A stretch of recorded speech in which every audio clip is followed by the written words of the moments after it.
മക്കളെ പോലെ തന്നെയാണ് നമുക്കും. സ്കൂളിൽ പോകുന്നതിനോ ഓഫീസിൽ പോകുന്നതിനോ മുമ്പേ 5 മിനിറ്റ് ഉറങ്ങുന്നതിൻ്റെ സുഖം 8 മണിക്കൂർ ഉറങ്ങിയതിന് കിട്ടില്ല.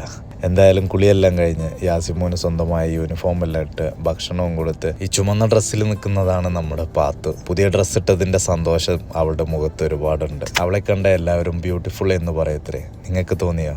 എന്നാൽ കമൻറ്റ് ചെയ്യണേ. എന്തായാലും ടാറ്റയൊക്കെ കൊടുത്ത് വൈഫ് അവരെ ബസ് കയറ്റാൻ പോയി.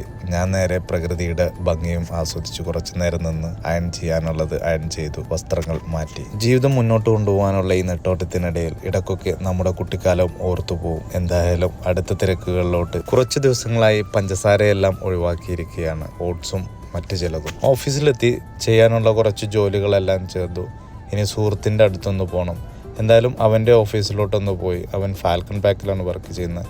കണ്ടു, കുറച്ച് ഭക്ഷണം കഴിച്ചു. വൈകുന്നേരമായി ജിമ്മിൽ പോയി. കാഴ്ചയിൽ എല്ലാ ദിവസവും ഒരുപോലെ തന്നെയല്ലേ?